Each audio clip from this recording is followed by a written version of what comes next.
oh yes, we're going to have now Ariana extended universe now, where basically she's the devil and she's gonna battle Bernard Satariano. The universes are gonna clash. The priest from Son of God and Gianna Lilith, basically. That's going to be the next video nasties. And Yes, Lana, please get we in stay touch on- because If we stay on Bernard, I guess we can go through the best jump fright Yeah. game, which we obviously gave to Identity.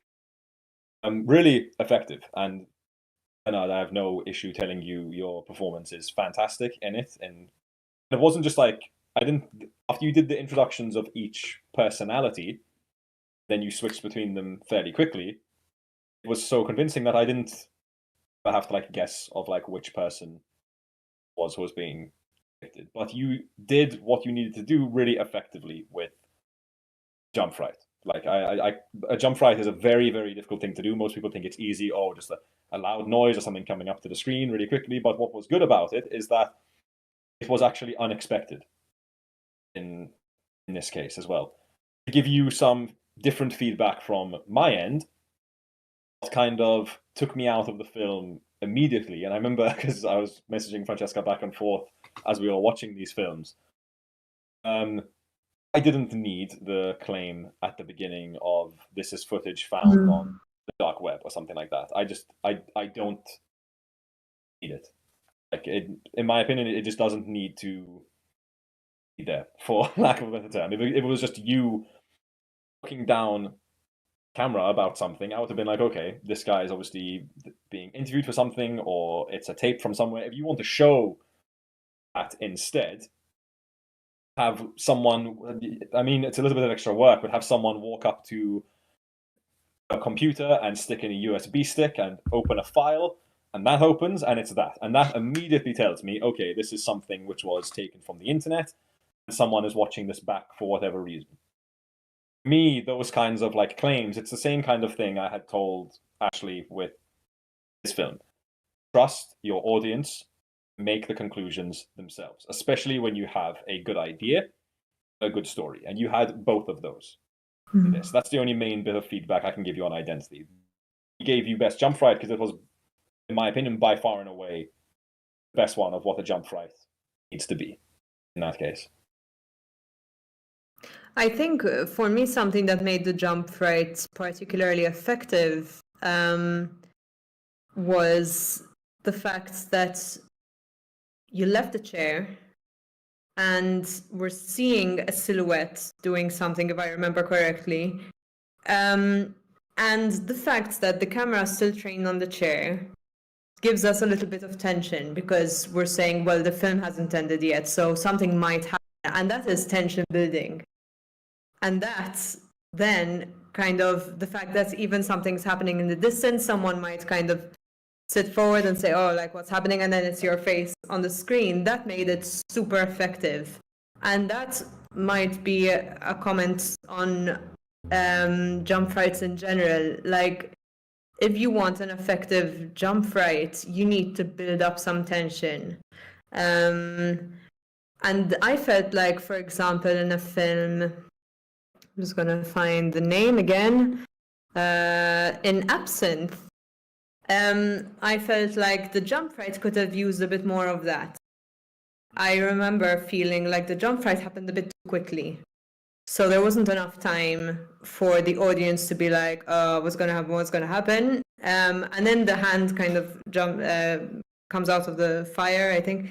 And I felt like in that moment, if anyone from Absence listening, I think, I don't know if I thought this or you told me this, Joe, but the camera remained on the hand a little bit too much for a beat too long.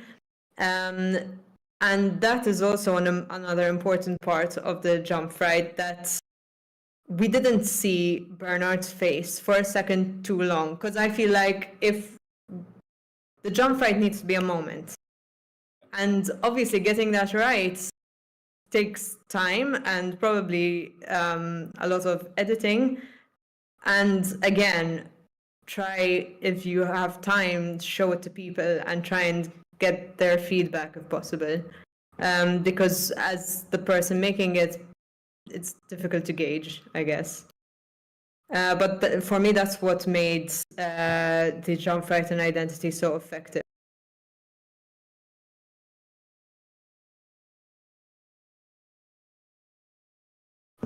Okay, well, Brenton said, to be honest, my rewarding moment in the theater was the deafening silence there was in scene 2 when Willett was drawing on Ryan's chest with his own blood. Oh, my face was full of fake blood in the jump fight, and I had to operate the camera with sticky hands. But like Fran said, you have to get messy, brother. And yeah, please, Bernard.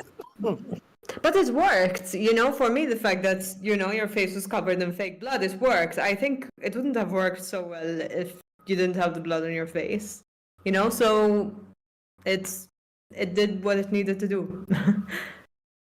Plus, I wouldn't be too worried. Well, we've obviously had Bernard and I. Obviously, we've worked together, so we have these kind of conversations. I wouldn't be worried that you'd be typecast as a comic actor because the identity, if anything, it's a great audition tape for you to show your range.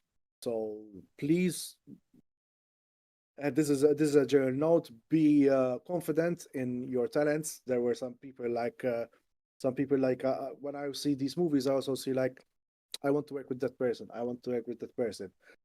Bradley Spiteri, again, something Liam Spiteri, I want to mention. Miguel Formosa, great filming, by the way, with Ambers, Jonathan Vella, Ryan. Who else? Was Chrissy, right? The bride. Yeah. So thanks for the feedback, guys. Yes, in fact, the main reason why I did it was to be able to act in something. And you did great, man. Yeah. I still want to give... If it's any consolation for Bernard, I unfortunately still haven't seen Son of God by Bruce, but now it is finally online, so I will go and see it. I've never seen anything that Bernard was in before. I happened to watch Identity before I watched Last Minute. And my first thought was, after seeing Identity, was one, the performance is great in that, but then seeing Bernard again in Last Minute, there was the kind of like any drop of, holy shit, this guy can do comedy as well. So, don't believe in being typecast, basically. I think the only person who can typecast you is yourself. I think if you are used to being the comedian, you have the power to scare people the most because they are not going to see it coming. So just step into that creepy side of yourself, which we all have, and let it free. Yeah. There was Jordan Peele that had said as well, because he was someone who obviously worked in comedy for so long. Exactly. A very big career in horror. He said the reason why he feels it works is timing of a joke is eerily similar to the timing of a scare. And I think that's exactly correct. I think only someone who knows how to time a joke well could time a jump scare that well as you did in Identity. So I would give yourself a lot of credit on that one. For sure.